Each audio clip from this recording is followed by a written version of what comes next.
আবার প্রশ্ন করবে ওয়ামান দীনুকা, তোমার ধর্ম কি? ওই বান্দা বলবে লাদিরি লাদিরি, আমি জানি না, আমি বলতে পারি না। আবার মুনকার নাকির প্রশ্ন করবে ওমান হাজার রাসূল ওমান নবিয়ুকা, তোমার নবীকে ওই যে ব্যক্তি দেখা যায় ওই ব্যক্তিকে তুমি চিনোনি? বদকার বান্দা ডাক দিয়া বলবে না না না, আমি ওই ব্যক্তিকে চিনি না। আমার আল্লাহ রব্বুল আলামিন ডাক দিয়ে বলবে, আমার আল্লাহ রব্বুল আলামিন ডাক দিয়া বলবে, ও ফেরেশতারা, এই বদকার বান্দার কবরটা সংকুচিত করে দাও, সংকুচিত করে দাও। বদকার বান্দার কবরটা চিপায়া দাও এবং জাহান্নামের সঙ্গে কানেকশন লাগায়া দাও। জোরে কন্যা নাউজুবিল্লাহ। ফামান ইয়ামাল মিসকালা যাররাতিন খায়রান ইয়ারা, আমার আল্লাহ রাব্বুল আলামিন বলে, এক যাররা পরিমাণ গুনাহ নিয়ে যদি কেউ কবরের মধ্যে যায়, দুই পাশের মাটি এমন জোরে চাপ মারবে, দুই পাশের পাঁজরের হাড্ডিগুলো ভেঙ্গে চুরমার হয়ে যাবে, চুরমার হয়ে যাবে। এক পাশের হাড্ডি অপর পাশে চলে আসবে। ও নবীর আশিকের দল, আম্মা জান আয়েশা সিদ্দিকা রাদিয়াল্লাহু তাআলা আনহা আমার দয়াল নবীজিকে প্রশ্ন করে, ইয়া রাসূলুল্লাহ, ইয়া হাবিবাল্লাহ, ওই যে কবরে যে চাপটা দিবে এটা কি ঈমানদারদেরকেও দেওয়া হবে নাকি? আমার নবীজি বলে, ও আয়েশা শোনো, ঈমানদাররা যে চাপ দেওয়া হবে, ঈমানদারদেরকে যদি চাপ দেওয়া হয়, অল্প কিছু গুনাহের জন্য যদি চাপ দেওয়া হয়, ঈমানদারদেরকে যদি চাপ দেওয়া হয়, তাদের একদম কষ্ট লাগবে না। তাদের এমন মনে হবে যে তারা তাদের মায়ের কোলে ঘুমিয়ে আছে। যেমন ছোট দুগ্ধ পুষ্য শিশু পান করতে করতে হঠাৎ করে ঘুমিয়ে যায়, টেরও পায় না। ঈমানদারদেরকে যদি চাপ দেওয়া হয়, তারাও টের পাবে না। তদ্রূপভাবে ঈমানদারদের রূহ কবজ করা হবে, তখনও তারা টের পাবে না। জোরে বলেন সুবহানাল্লাহ, আরো জোরে বলেন না সুবহানাল্লাহ। আল্লাহ রাব্বুল আলামিন অপর আয়াতের মধ্যে বলেছেন, কুল ইন্নাল মাউতাল্লাযী তাফিরুনা মিনহু ফাইন্নাহু মুলাকীকুম। আমার আল্লাহ রাব্বুল আলামিন বলেন, ওগো আমার হাবিব, আপনি তাম দুনিয়ার সমস্ত মানব জাতিকে জানিয়ে দেন, বলে দেন যে তোমরা যে মৃত্যুর হাত থেকে পলায়ন করতে চাও, এই মৃত্যুর হাত থেকে তোমরা পলায়ন করতে পারবা না। তোমরা যেখানেই থাকো না কেন, এই মৃত্যু তোমাদের সঙ্গে মোলাকাত করবে, মৃত্যু তোমাদের মুখামুখি হবে। ঘোষণা দিয়েছেন কে? আরো জোরে বলেন কে? আমার আল্লাহ রাব্বুল আলামিন অপর আয়াতের মধ্যে বলেছেন, ওয়ালাই ইউআখিরুল্লাহু নাফসান ইযা জাআ আজালুহা। আমার আল্লাহ রাব্বুল আলামিন বলে, যখন মৃত্যুর সময় ঘনিয়ে আসবে, যখন হায়াতের বাজেট শেষ হয়ে যাবে, আল্লাহ বলে, আমি আল্লাহ কাউকে অবকাশ দিব না, আমি আল্লাহ কাউকে ছাড় দিব না, আমি আল্লাহ কাউকে এক সেকেন্ড সময় দিব না। যখন যার মৃত্যুর সময় ঘনিয়ে আসবে, আল্লাহ বলে ওয়ান টাইমে তার মৃত্যু হয়ে যাবে, এক সেকেন্ড সময় আমি আল্লাহ তাদেরকে দিব না। ঘোষণা দিয়েছেন কে? জোরে বলেন কে? আরো জোরে বলেন কে? ও নবীর উম্মতের দল, আল্লাহ রাব্বুল আলামিন বলে, গোলাম, এই মৃত্যুর হাত থেকে তোমরা যতই পলায়ন করতে চাও না কেন, এই মৃত্যুর হাত থেকে তোমরা যতই পলায়ন করো না কেন, এই মৃত্যুর হাত থেকে তোমরা পলায়ন করতে পারবা না।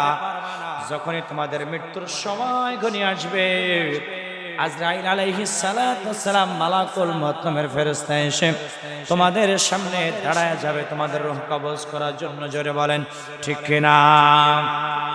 অনেকের দাদা চলে গেছে, নানা চলে গেছে, নানি চলে গেছে, বাবা চলে গেছে, মা চলে গেছে, হাজার হাজার টাকা খরচ করে, লক্ষ লক্ষ টাকা খরচ করে কেউ ধরে রাখতে পারে নাই। কারণ তাদের মৃত্যুর সময় হয়ে গেছে, তারা আর দুনিয়ায় টিকতে পারে নাই, দুনিয়ার মোহ ত্যাগ করে তাদেরকে চলে যেতে হয়েছে। ঠিক কিনা জোরে বলেন? যদি ঘুষ দিয়া যদি মৃত্যুর হাত থেকে বাঁচতে পারত কেহ, তাহলে নমরুদ, ফেরাউন, কাজ্জাব, হামান, সাদ্দাত এরা আজরাইলকে ঘুষ দিয়া আজরাইলরে বলতো যে আজরাইল, এই 5 লাখ টাকা তোমাকে ঘুষ দিলাম, তুমি আর 5 বছর পরে আইসো। এই সুযোগ আছে? সুযোগ আছে জোরে বলেন? বাংলাদেশের কারো যদি কোনো ফাইল যদি আটকে যায়, 5,000 টাকা দিলে ফাইল উপরে চলে আসে, নিচের ফাইল উপরে চলে আসে। পাসপোর্ট যারা করতে যান তারা জানেন 3 মাস ধরে ঘুরায়। আর আপনি যদি 10,000 টাকা দেন প্যাকেজ, আপনাকে অতি জোরে 15 দিনের মধ্যে আপনাকে পাসপোর্ট করে দিবে। যেই পাসপোর্ট হওয়ার কথা 1.5 থেকে 2 মাস, 3 মাস পরে, 1 মাস পরে ওই পাসপোর্ট আপনার হাতে চলে আসবে 15 দিনে। ঠিক কিনা জোরে বলেন? এমনকি শুনছি 7 দিনের মধ্যেও পাসপোর্ট পাওয়া যায় যদি টাকা দেন। তো দুনিয়ায় টাকা দিয়ে আপনি সব করতে পারবেন, কিন্তু পরকাল যখন আসবে, মৃত্যু যখন ঘনিয়ে আসবে, এই টাকা দিয়ে আপনার কোনো কাজ হবে না। মৃত্যুর সময় যারা বদকার বান্দা হবে তাদের রূহ কিভাবে কবজ করা হয়, আর যারা ইমানদার বান্দা হবে তাদের রূহ কিভাবে কবজ করা হবে, এটাও আল্লাহ রাব্বুল আলামিন কোরআন মাজিদের মধ্যে জানিয়ে দিয়েছে। ও নবীর আশিকের দল, যারা বদকার হবে, যারা বেঈমান হবে, এদের রূহটা কিভাবে কবজ করা হবে জানো?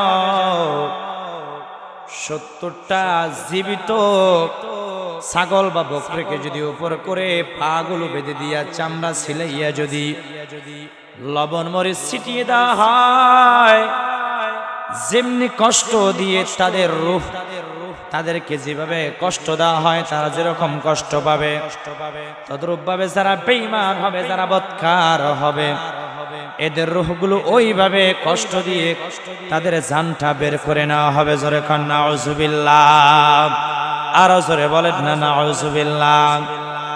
যখন তাদের মৃত্যুর সময় ঘনিয়ে আসবে, আজরাইল আলাইহিস সালাতু ওয়াস সালাম, মালাকুল মউত নামের ফেরেশতা,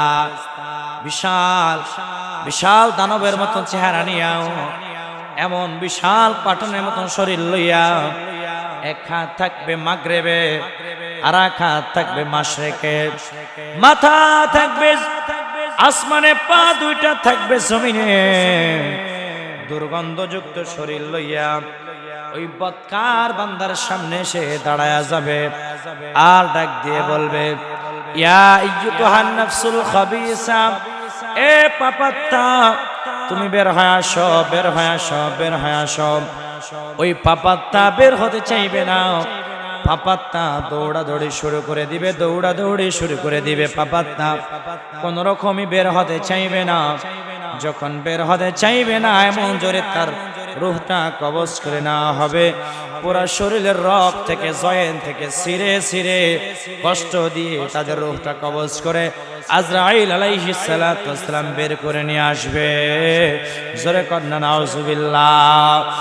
ও নবীর আশিকের দল, আর ওই বেঈমানদেরকে যখন কবরের মধ্যে রাখা হবে, যখন দাফন করা হবে, যখন তাদের আত্মীয় স্বজনরা 40 কদম দূরে চলে আসবে, এমন সময় রোমান নামের ফেরেশতা কবরের মধ্যে চলে আসবে।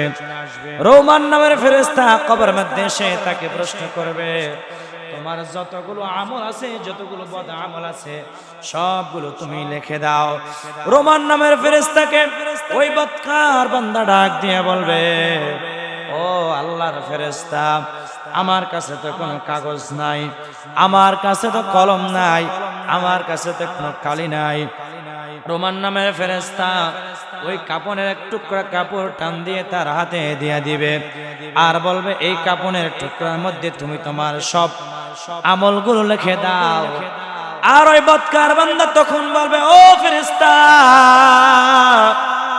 আমি যে আমার সব আমলগুলো লিখে দিব, আমার কাছে তো কোনো কলম নাই, কালি নাই। তখন রোমান নামের ফেরেশতা ডাক দিয়ে বলবে, ও বান্দা, তোমার এই শাহাদাত আঙ্গুলকে তুমি কলম স্বরূপ ব্যবহার করো, আর থুতুকে তুমি কালি স্বরূপ ব্যবহার করো। যা কিছু আমল করেছো, খারাপ করেছো, ভালো করেছো, সবগুলো তুমি আজকে লিখে দিবা। ওই বদকার বান্দা লেখা শুরু করবে, লেখা শুরু করবে। লিখতে লিখতে লিখতে লিখতে হঠাৎ করে ওই আমল নামার পৃষ্ঠার মধ্যে তাকায় দেখবে সব পাপ কাজগুলো লিখে ফেলেছে। অল্প কিছু নেক আমল লিখেছে, আর সব গুনাহের কাজগুলো লিখে ফেলেছে। লজ্জা শরমে আর লিখতে চায় না। রোমান নামের ফেরেশতা ধমক দিয়ে বলবে, এ আল্লাহর নাফরমান বান্দা, লেখ লেখ লেখ, তোর যত বদ আমল আছে সব কিছু লেখ। ওই বান্দা চোখের পানি ছেড়ে দিয়ে কাঁদবে আর বলবে, আল্লাহর ফেরেশতা, আমি আর লিখতে পারবো না, আমি আর লিখতে পারবো না, আমি আর লিখতে পারবো না। চোখের পানি ছেড়ে দিয়ে অসহায়ের মতো কান্না করতে থাকবে। আর রোমান নামের ফেরেশতা ধমকাইতে ধমকাইতে লেখাইতে বলবে, এমন জোরে আঙ্গুলটা চাপ মারবে, ওই আঙ্গুল এমন জোরে চেপে ধরবে। সব বদ আমলগুলো যখন লেখা হয়ে যাবে, আঙ্গুলটা ভেঙে চুরমার হয়ে যাবে। রোমান নামের ফেরেশতা ওই বদ আমলের পৃষ্ঠাটা গলার মধ্যে ঝুলাইয়া দিয়া যখন চলে যাবে, তারপরে মুনকার নাকির কবরের মধ্যে চলে আসবে। মুনকার নাকির এসে দেখবে ওই বদ আমলের পৃষ্ঠাটা সবার আগে ঝুলানো আছে। রোমান নামের ফেরেশতা ওই যে বদ আমলের পৃষ্ঠাটা সবার আগে গলার মধ্যে ঝুলাই দিয়ে চলে গেছে। মুনকার নাকির দেখি বুঝতে পারবে এই বান্দা ইমানদার হতে পারে না, এই বান্দা নিশ্চয়ই পাপিষ্ঠ বান্দা, এই বান্দা নিশ্চয়ই বেঈমান। এবার মুনকার নাকির প্রশ্ন করবে, মান রব্বুকা, তোমার রবকে? ওই বান্দা বলবে, লা আদরি লা আদরি, আমি জানি না, আমি জানি না। ও নবীর আশিকের দল, আমার আল্লাহ রাব্বুল আলামিন এই জন্য বলে, বাল তুসিরুনাল হায়াতাদ দুনিয়া ওয়াল আখিরাতু খায়রুন ওয়া আবকা। আমার আল্লাহ বলে, গোলাম, তোমরা দুনিয়ার জিন্দেগিকে আসল মনে করো, আপন মনে করো। আমার আল্লাহ বলে, গোলাম, না না, দুনিয়ার জিন্দেগি আসল নয়, আপন নয়, পরকালের জিন্দেগি হলো তোমাদের জন্য আসল। ঘোষণা দিয়েছেন কে? আরো জোরে বলেন কে? এবার বদকার বান্দাদের রূহ কবজ করা হয়ে যাওয়ার পর আযাব যখন শুরু হয়ে যাবে, এবার আসেন ইমানদার বান্দাদের রূহ কিভাবে কবজ করা হবে। ইমানদার বান্দাদের রূহ এমন ভাবে কবজ করা হবে, এমন ভাবে ইমানদার বান্দাদের রূহ কবজ করা হবে। আজরাইল আলাইহিস সালাতু ওয়াস সালাম সুন্দর সুসৃষ্টি জান্নাতি জান্নাতি জান্নাতি একজন যুবকের সুরাত ধরে আসবে, হাতের মধ্যে একটা সুগন্ধি যুক্ত জান্নাতি রুমাল থাকবে, যেই রুমাল থেকে মিশক আম্বরের ঘ্রাণ বের হতে থাকবে। জোরে বলেন সুবহানাল্লাহ, সুবহানাল্লাহ। আর ইমানদার বান্দা যারা, আশিকে রাসূল যারা, ইমানদার বান্দা যারা, নবীজির শান শুনলে যারা বেদাত বেদাত বলে ফতোয়া দিত না, এদের সামনে যখন আজরাইল মালাকুল মউত নামের ফেরেশতা এসে দাঁড়িয়ে যাবে, সুগন্ধিযুক্ত রুমাল নিয়ে দাঁড়িয়ে যাবে আর ডাক দিয়ে বলবে, ইয়া আইয়ুহান নাফসুল মুতমাইন্না, ও পবিত্র আত্মা, আল্লাহর নামে বের হয়ে আসো, আল্লাহর নামে বের হয়ে আসো। বলা মাত্র হাসতে হাসতে আল্লাহর নামে বের হয়ে আসবে। জোরে বলেন না সুবহানাল্লাহ। আহা, যদি ইমানদার হয়, যদি মুমিন মুসলমান হয়, যদি আশিক রাসূল হয়, তাদের মৃত্যু কিভাবে হবে জানো? ওই যে 70টা জীবিত বকরিকে উপর করে বেঁধে যদি চামড়া ছিলাইয়া যদি লবণ দেওয়া হয়, আযাব দেওয়া হবে বেঈমানদের জন্য। তাদের রূহ কবজ করার সময় এরকম আযাব দেওয়া হবে, কিন্তু ইমানদারদের রূহ যখন কবজ করা হবে একদমই তেমন কোনো কষ্ট পাবে না। যেমন নাকি ছোট বাচ্চা মায়ের দুগ্ধ পান করতে করতে কখন ঘুমিয়ে যায় টেরও পায় না, টেরও পায় না। ইমানদারদের রূহগুলো এমন ভাবে কবজ করা হবে, ইমানদার বান্দা টের পাবে না। জোরে বলেন না সুবহানাল্লাহ। তাহলে ইমানদার হওয়া লাগবে কি লাগবে না? আশিক রাসূল হওয়া লাগবে কি লাগবে না? তাহলে দুনিয়ার জন্য পাগল হওয়া যাবে নি? দুনিয়ার জন্য পাগল হওয়া যাবে না? আল্লাহ রাব্বুল আলামিন বলেছেন ওয়ালাল আখিরাতু খায়রুল লাকা মিনাল উলা। আমার আল্লাহ বলে বান্দা তোমরা যে দুনিয়াটাকে অধিক গুরুত্ব দিচ্ছ, দ্বিগুণ মনে করতেছো, আপন মনে করতেছো, আমার আল্লাহ বলে না না, দুনিয়া আপন নয়, পরকালের জিন্দেগি হলো তোমাদের জন্য আসল, তোমাদের জন্য উত্তম। ঘোষণা দিয়েছেন কে? আজকে দুনিয়ার জন্য মানুষ পাগল হয়ে গেছে, দুনিয়াদারির জন্য পাগল হয়ে গেছে।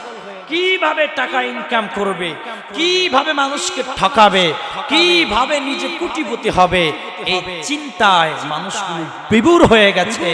মৃত্যুর কথা একটু স্মরণ করেই না, ঠিক কিনা জোরে বলে?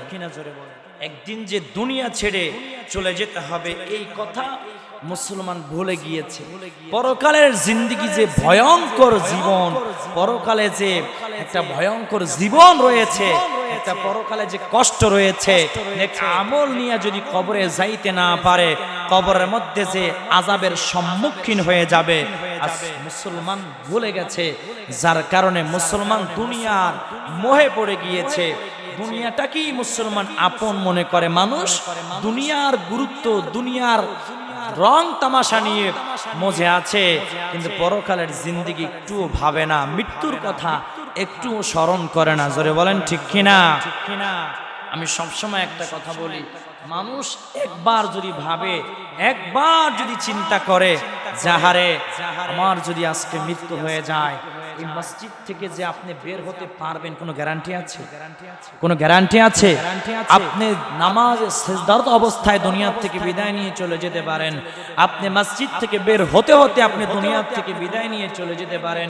কত মুসল্লি সিজদা দিয়েছে আর সিজদা থেকে মাথা উঠাইতে পারে নাই, মসজিদ ঢুকেছে আর বের হতে পারে নাই, খানা লোকমা হাতের মধ্যে নিয়েছে মুখে দিতে পারে নাই, দুনিয়া থেকে বিদায় নিয়ে চলে গেছে। পানি হাতে নিয়েছে, খাইতে পারে নাই, দুনিয়া থেকে বিদায় নিয়ে চলে গেছে। এমন আছে না নাই? এমন আছে না নাই? নতুন বিবাহ করেছে, বিবাহ বাসর ঘরে ঢুকতে পারে নাই, স্বামী দুনিয়া থেকে বিদায় নিয়ে চলে গেছে, স্ত্রী দুনিয়া থেকে বিদায় নিয়ে চলে গেছে। আমার মুসলমান ভাইয়েরা, একটু যদি ভাবেন যে দুনিয়ার জিন্দেগি আসলে আমাদের জন্য আসল নয়, পরকালের জিন্দেগি হলো আসল জীবন, একটু যদি আপনি চিন্তা করেন, আর আপনার দুনিয়ার মোহে আপনাকে শয়তানে ওয়াসওয়াসা দিয়ে দুনিয়ার জন্য পাগল বানাইতে পারবে না, আর আপনাকে নামাজ থেকে দূরে রাখতে পারবে না, আর আপনাকে সম্পত্তির প্রতি লোভ লালসায় ভিড়াইতে পারবে না। আপনি অটোমেটিকলি আল্লাহওয়ালা হয়ে যাবেন, আপনি পরকালের চিন্তায় বিভোর হয়ে যাবেন। জোরে বলেন ঠিক কিনা? ঠিক কিনা জোরে বলেন? সবসময় আমি একটা কথা বলি যে মরার আগে মরে দেখবেন কত ভয়ঙ্কর জিন্দেগি। তোফাজ্জল হোসেন বৈরবী হুজুরের ওয়াজ আপনারা অনেকে শুনেছেন। তিনি একটা কথা বলতেন সব সময় যে মরার আগে মরে দেখো, দুনিয়ায় তোমার কেউ আপন হবে না। আপনি যদি একটু মৃত্যুর ছলনা করেন, দেখবেন আপনার সন্তান, আপনার ছেলে মেয়ে কেউ আপনার আপন নয়, সবই পর। আপনি আজ ইন্তেকাল করবেন, 1 ঘন্টার মধ্যে আপনাকে খাট থেকে টান দিয়ে নামাইয়া ফ্লোরে শোয়া দিবে, ফ্লোর থেকে টান দিয়ে বের করে উঠানে শোয়া দিবে, তারপরে খাটিয়ায় শুয়ে দিবে। খাটিয়া থেকে যখন কবরস্থানে নিয়ে যাবে, কোন রকম দাফন কাফন, কোন রকম দাফন দেওয়া পর্যন্ত কামনা করবে। 1 দিন 2 দিন 3 দিন 7 দিন পর্যন্ত শোক পালন করবে। আপনার কথা আপনার সন্তান বলেই যাবে, যখন একটু মনে করে কান্না করবে, আর আপনার কবরের কাছে সহজে যাবে না। তারা সম্পত্তি নিয়ে, ভাগ বন্টন নিয়ে পাগল হয়ে যাবে। আপনার কবরের কাছে গিয়ে যেটু জিয়ারত করা লাগবে, ইসরা সবের উদ্দেশ্যে যে মসজিদে 500 টাকা দিবে, মাদ্রাসায় 1000 টাকা দিবে, এটা দিবে না। আপনার সম্পত্তির ভাগ নিয়ে তারা ভাই ভাই ভাই বোন দ্বন্দ্ব লাগতেই থাকবে, ঝগড়া করতে থাকবে। ঠিক কিনা জোরে বলেন? দেখেন না অনেক ঘটনা যে বাবার লাশ পড়ে আছে খাটিয়ায়, উঠানে পড়ে আছে, আর ভাই বোন সম্পত্তির ভাগাভাগি নিয়ে পড়ে আছে। আরে এই সম্পত্তি কেন কামাই করেছে, কি প্রয়োজন ছিল এই সম্পত্তির? আমি মনে করি যদি সন্তানকে সন্তানের মতন মানুষ করতে না পারে, আল্লাহওয়ালা বানাইতে না পারে, প্রাথমিক ধার্মিক জ্ঞান যদি দিতে না পারে, সেই বাবা মা ইন্তেকালের পর, বাবা মা মৃত্যুবরণ করার পর সন্তান সূরা ফাতিহা পড়তে জানে না, সূরা ইখলাস পড়তে জানে না, দরুদ শরীফ পড়তে জানে না, সম্পত্তির জন্য খাটিয়া টেনে ধরে, এমন সম্পত্তি কামাই করে রেখে যাওয়ার চাইতে সব নিজে খাইয়া যাওয়া ভালো। কথা বলে না কেন? খারাপ কইছি মনে হয় কথাটা? অনেক মুরব্বীদের দিকে তাকায় দেখবেন লক্ষ লক্ষ টাকার সম্পত্তি আছে, কিন্তু ছেলে মেয়েরা বাবা মার দিকে নজর দেয় না। আছে না নাই? এই ঢাকা শহরে বেশি না কম? বেশি না কম? আজীবন কষ্ট করেছে, আজীবন পরিশ্রম করছে, সন্তানদের জন্য অর্থ জুগিয়েছে। বাবা মা যখন বৃদ্ধ বয়স্ক হয়ে গেছে, আর বাবা মার খোঁজ খবর ছেলে মেয়েরা নেয় না, যার যার মতন শেষে সম্পত্তি ভাগ বাটোয়ারা নিয়ে চলে গেছে। বাবা মাকে একটা কুড়ে ঘরে, একটা খারাপ ছোট নোংরা ঘরের মধ্যে ফেলে রেখেছে। আছে না নাই? অতএব সম্পত্তির জন্য পাগল হলে হবে না, পরকালের জন্য পাগল হতে হবে। এই জন্য আল্লাহ বলেছে ওয়ালাল আখিরাতু খায়রুল লাকা মিনাল উলা। তোমরা যে দুনিয়ার জিন্দেগিকে আসল মনে করো, তোমার দুনিয়ার জিন্দেগি আসল নয়, উত্তম নয়, পরকালের জিন্দেগি হলো উত্তম। জোরে বলেন সুবহানাল্লাহ। একদিন মাটির ভিতরে হবে ঘরে মন আমার, কেন বান্ধো দালান ঘরে মন আমার, কেন বান্ধো দালান ঘর? কান পাখি উড়ে যাবে পিঞ্জির ছেড়ে, ধরা দামে সবই রবে, তুমি যাবে চলে। বন্ধু বান্ধব সবই, মাতা পিতা ধারা সুত সবই হবে তোমার পর মন আমার, কেন বান্ধো দালান ঘরে মন আমার, কেন বান্ধো দালান ঘর? লা ইলাহা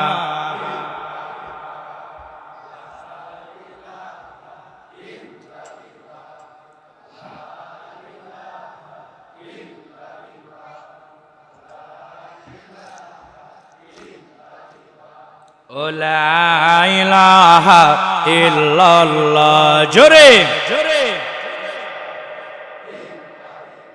আল্লাহ বহুদূর মক্কা মদিনা, আল্লাহ কেমনে যাব জানি না, আল্লাহ বহুদূর মক্কা মদিনা, আল্লাহ কেমনে যাব জানি না। দয়া করো দয়ার আল্লাহ, দয়া করো পুরা মনের বাসনা। লা ইলাহা জোরে লা ইলাহা, লা ইলাহা ইল্লাল্লাহু মুহাম্মাদুর রাসূলুল্লাহ সাল্লাল্লাহু আলাইহি ওয়াসাল্লাম। ও নবীর আশিকের দল, ইমানদার বান্দা যারা হবে, মুমিন মুসলমান হবে, এবার যখন তাদেরকে কবরে রাখা হবে, কবরে যখন রাখা হবে, রোমান নামের ফেরেশতা কবরে চলে আসবে। রোমান নামের ফেরেশতা কবরে আসার পর যখন বলবে বান্দা তোমার সব আমলগুলো তুমি লিখতে থাকো, ইমানদার বান্দা যে হবে সব আমলগুলো লিখে দিবে, সবগুলো ভালো আমলগুলো লিখে দিবে। জোরে বলেন সুবহানাল্লাহ, আরো জোরে বলেন না সুবহানাল্লাহ।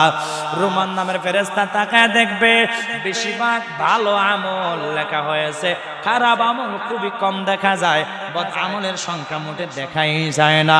কলার মধ্যে ভালো আমলের পৃষ্ঠাটা ঝুলাইয়া দিয়া রোমান নামের ফেরেশতা চলে আসবে।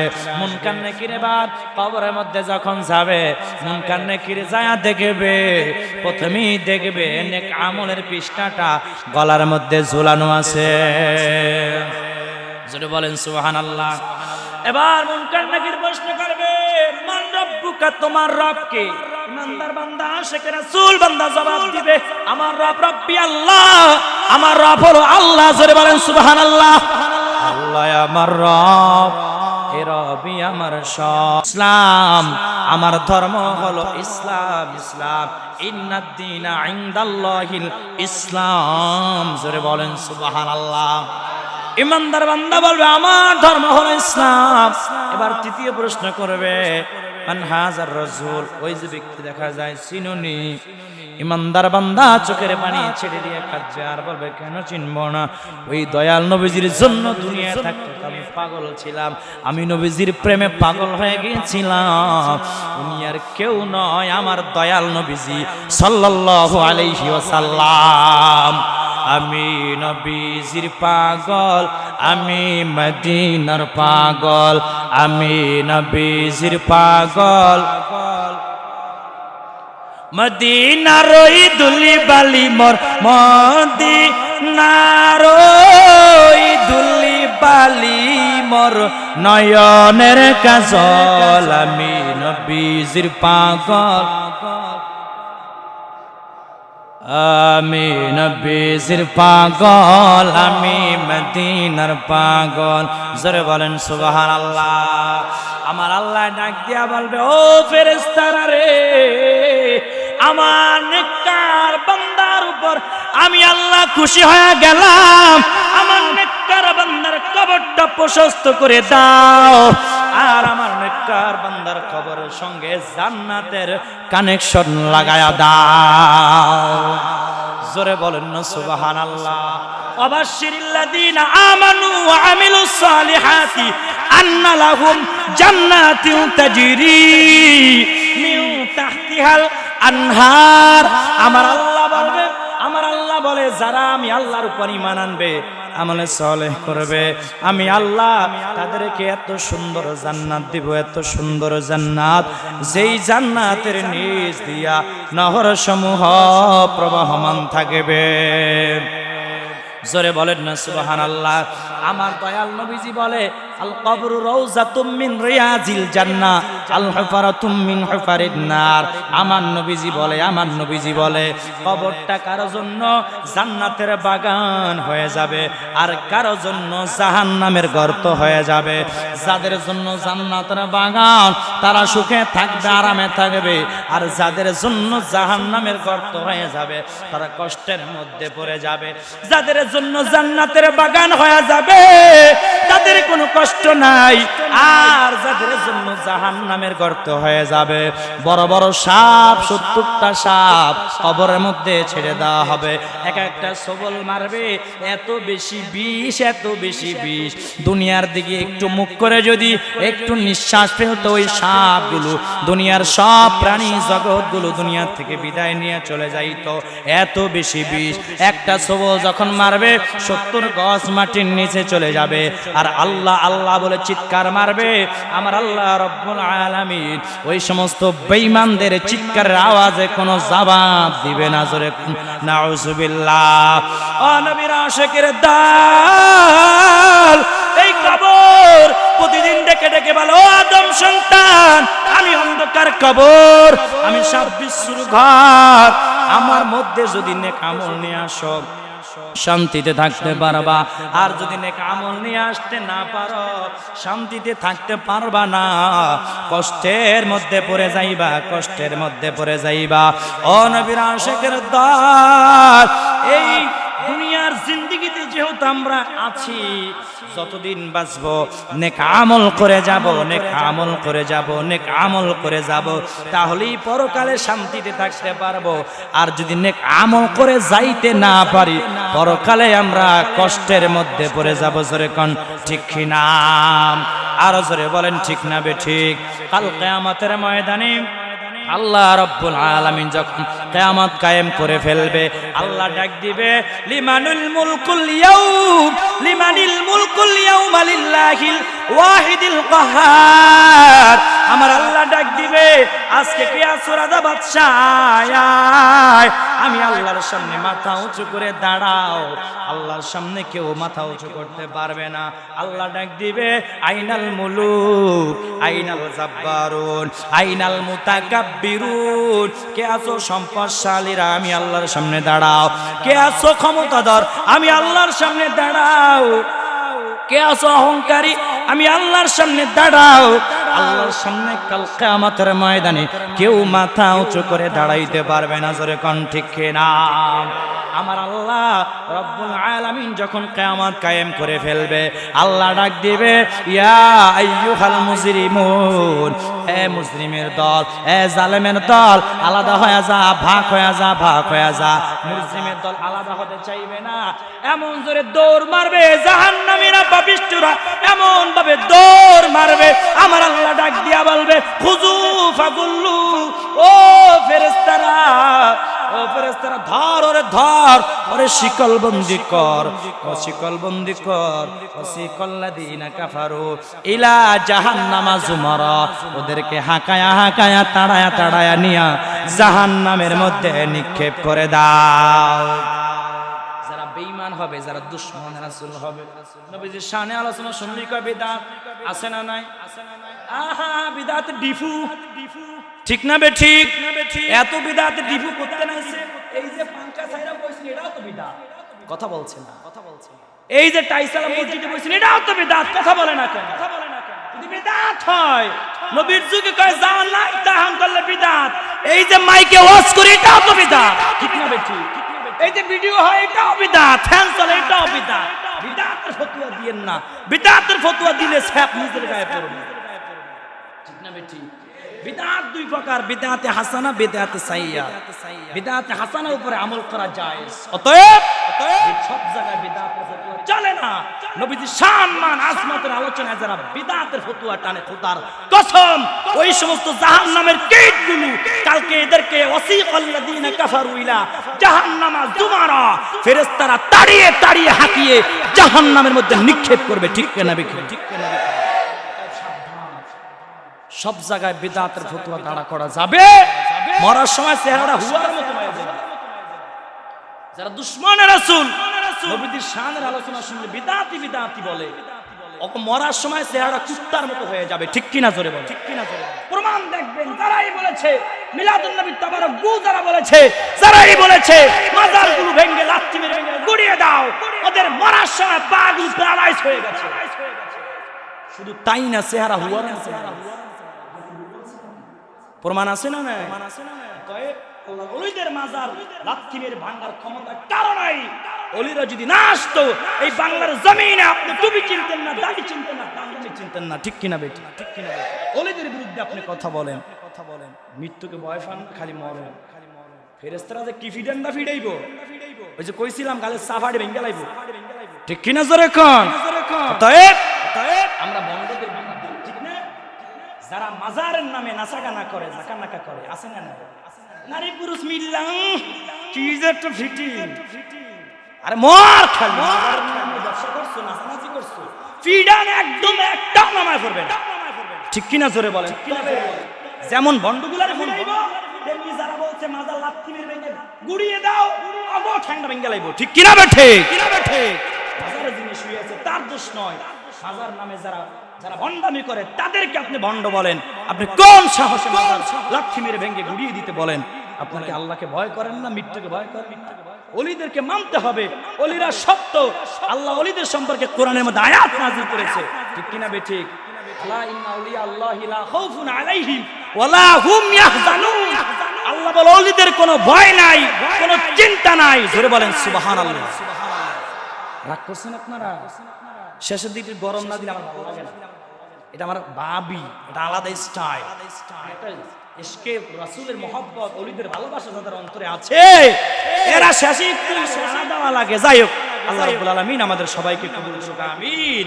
সময় শেষ, আলোচনার বাড়ানো যাবে না। আল্লাহ রাব্বুল আলামিন আমাদের সবাইকে মৃত্যুর কথা একটু বেশি বেশি করে স্মরণ করার তৌফিক দান করুক, মসজিদ মাদ্রাসায় বেশি বেশি করে দান করার তৌফিক দান করুক, আমিন। সকলকে আশিক রাসূল হওয়ার তৌফিক দান করুক, আমিন। বিদআতের ডিপু থেকে আমাদেরকে বের হওয়ার তৌফিক দান করুক, আমিন।